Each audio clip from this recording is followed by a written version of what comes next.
Hi, my name is Kate, and for my maker response, I created a digital collage called Rethinking Writing. I intentionally chose to do a collage because um, I felt like all three of the readings from this week really were focused on challenging the idea that the traditional essay is the only form that can be considered writing in the classroom setting.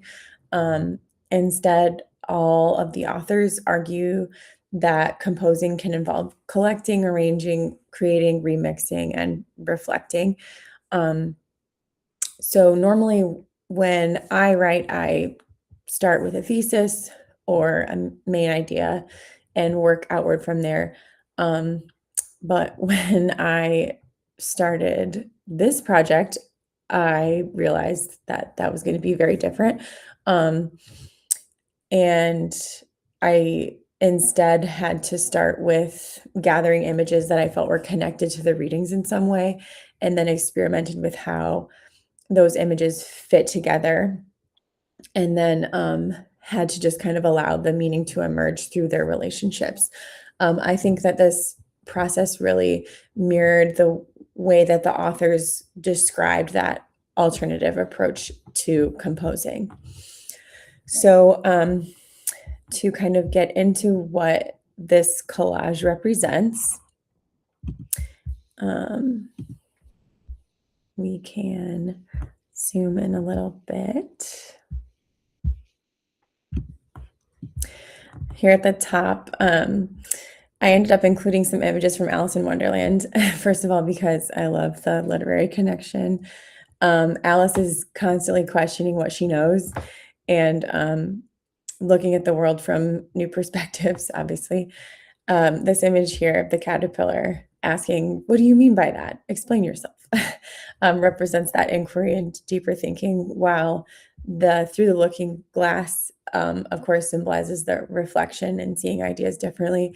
And those images are going to connect to the author's argument that the alternative composing encourages students to rethink their writing process and approach ideas from multiple perspectives. Um, I included the Makerspace Polaroid, obviously based on Lee's text, um, to involve that physical making and collaboration, and then used layered collage elements behind to reflect Garcia Lazo's idea that collage and fragmentation allow us to explore those multiple realities, identities, and connections instead of forcing everything into a single linear narrative.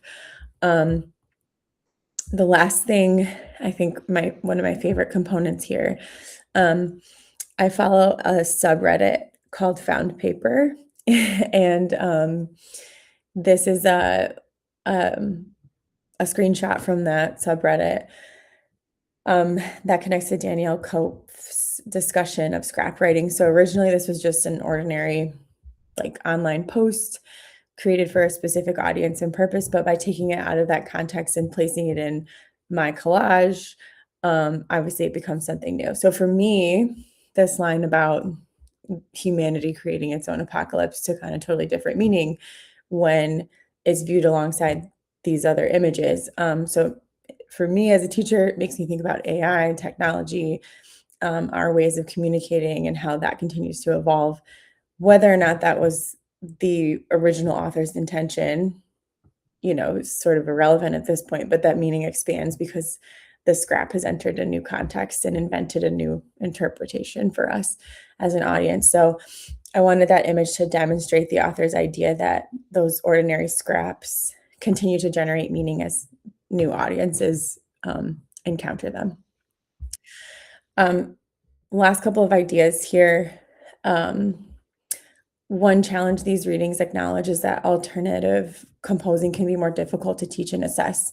Obviously, projects like this require a lot more time, thoughtful scaffolding, and a willingness to accept that meaning will be communicated in non-traditional ways.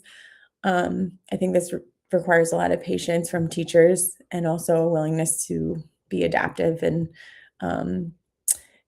just accept differentiation and differences in students.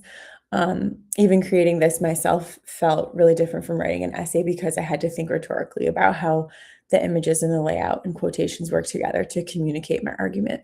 But overall, creating this helped to really expand my understanding of composition to include something more than just the writing of words on a page. I feel like it was a valuable practice in the end of making meaning through images, fragments, design, reflection. What's the central idea, which is the central idea that I took away from all 3 of the readings. So thank you.